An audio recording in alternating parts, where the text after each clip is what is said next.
Jesus lhes propôs uma parábola, cenários para a reflexão, para a imaginação, para despertar a compreensão. E lhes disse: pode, porventura, um cego guiar outro cego? Imagine, um cego pegando na mão de outro cego e saindo os dois pelo caminho. Pode? É razoável, é seguro? Ou, quando ambos estão nessa situação, ambos estão na mesma situação, como alguém poderá se oferecer para ser guia nesse caso? Se ele também não vê, não enxerga, e você quer saber se ele vê ou não vê? Veja se ele se enxerga. Quem se enxerga começou a ver. Quem não se enxerga, nada viu e nada verá. A primeira condição para alguém não ser um cego é se enxergar espiritualmente. Mas isso ainda não o põe no caminho daquele que guia. Só o põe no caminho daquele que começa a se perceber. Porventura, um cego pode guiar outro cego? Não cairão ambos no barranco, no buraco? Não irão juntos para o mesmo engano, para a mesma vala? Quem é o teu guia? Quem é o teu mestre? Quem é aquele que tu segues? Quem é aquele que diz: deixa que eu te levo? Confia que eu sei o caminho. Ele vê ou ele é cego? Ele se enxerga? Ele tem um mínimo de autopercepção? Na vida dele existe equilíbrio? Existe rumo? Existe alegria de ser? Existe uma boa nova no olhar dele?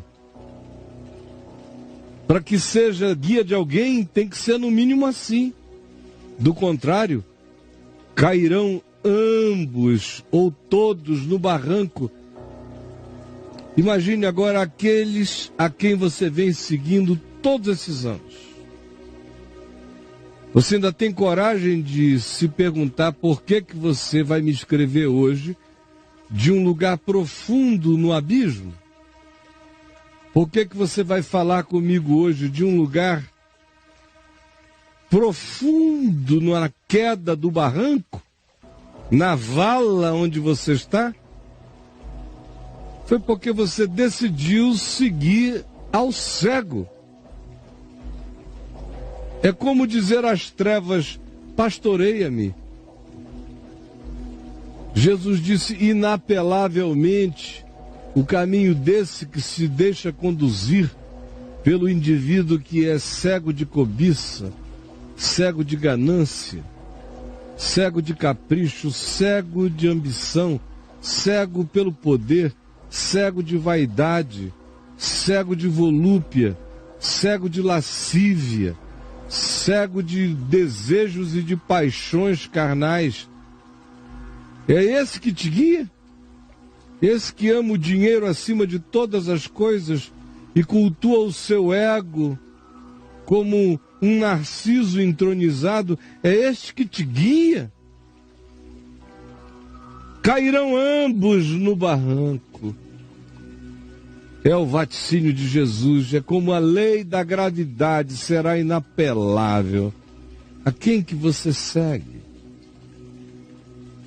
Seja em qualquer que seja o ambiente, isso começa no casamento, gente seguindo gente, às vezes na família, filhos que seguem cegamente os pais cegos e creem naquela cultura de cegueira que lhes foi ensinada.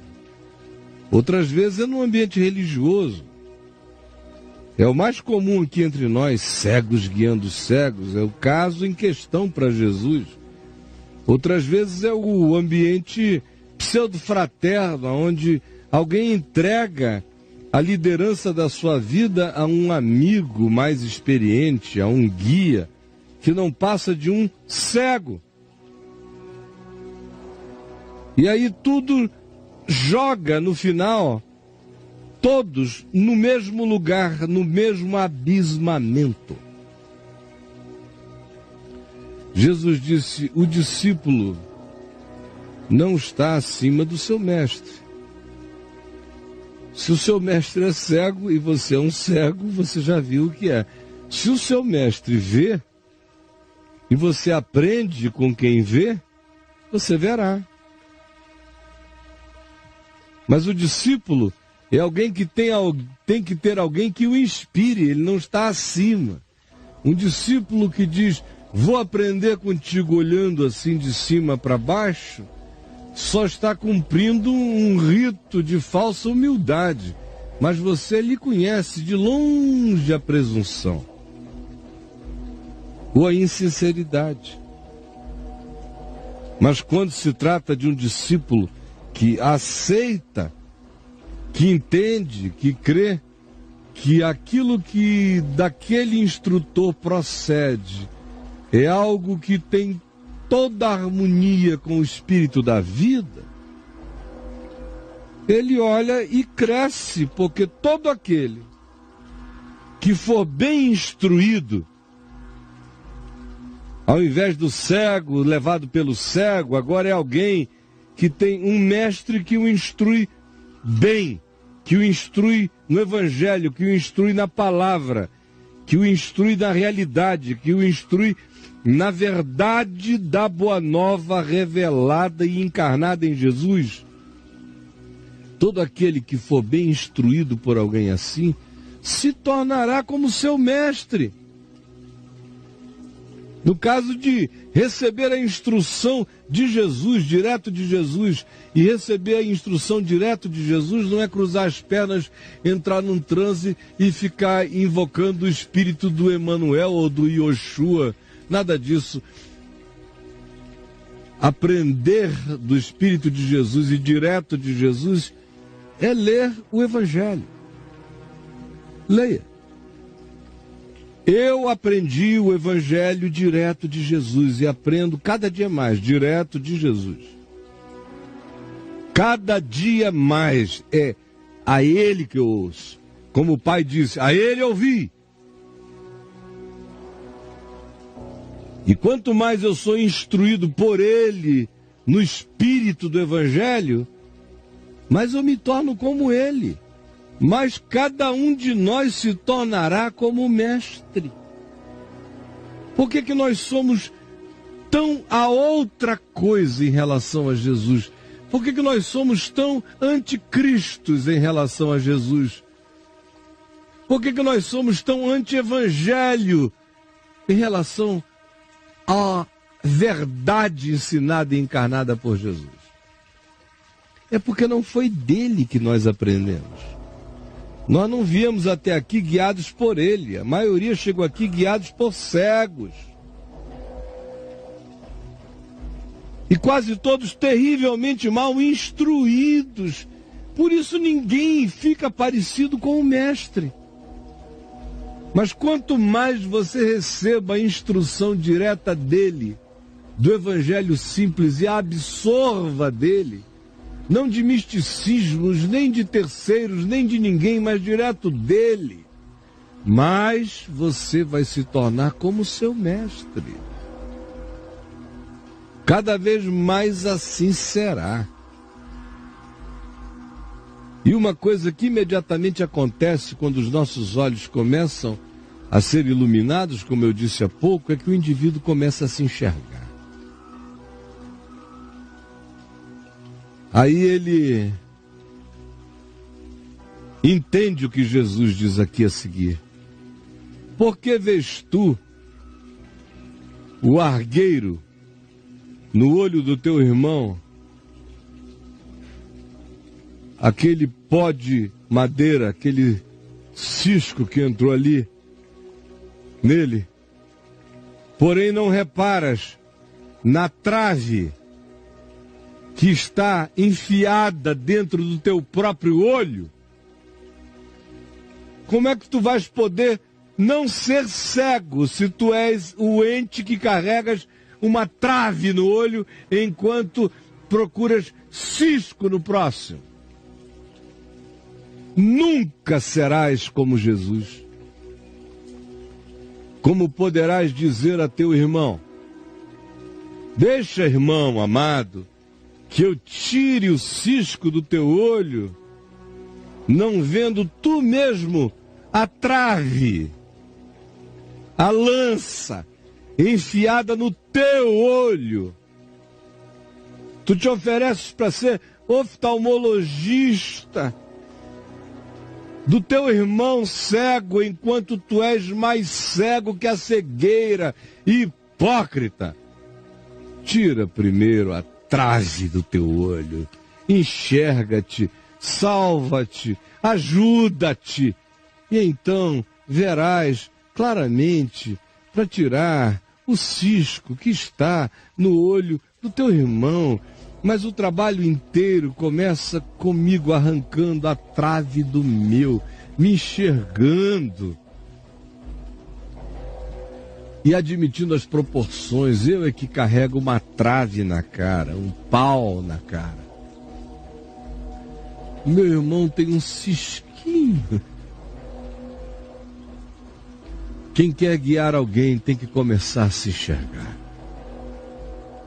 Eu aconselho a todo mundo a não procurar ninguém para ser seu guia. Porque Jesus disse: a ninguém chameis meu guia sobre a terra, nem meu mestre, porque um só é o vosso mestre.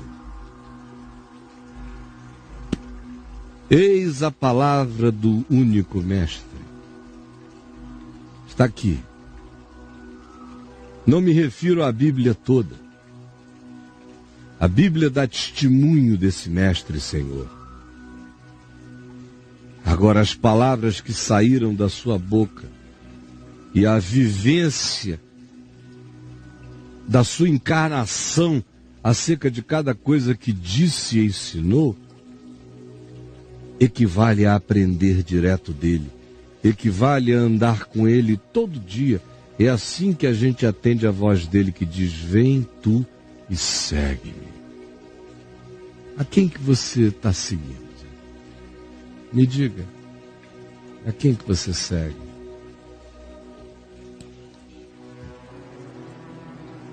Para a maioria aqui parece uma coisa impossível a ideia de aprender direto de Jesus. E não tem nada a ver, como eu disse, de ficar aí de Buda ditoso, procurando uma revelação, uma iluminação particular, e nem tampouco seguindo moveres especiais. Não, é atolando-se no Evangelho. Ele disse: as minhas palavras são espírito e são vida. Quando ele disse: quem não comer a minha carne e não beber o meu sangue não tem vida em si mesmo, e o pessoal pensou que ele estava convidando a eles para um banquete antropofágico, canibalesco, e ficaram assim, escandalizados, porque não entendem nada, não entendem a linguagem da sutileza, eles são patéticos. A religião pedra o entendimento. E aí não entenderam. Aí disseram: o quê? Antropofagia?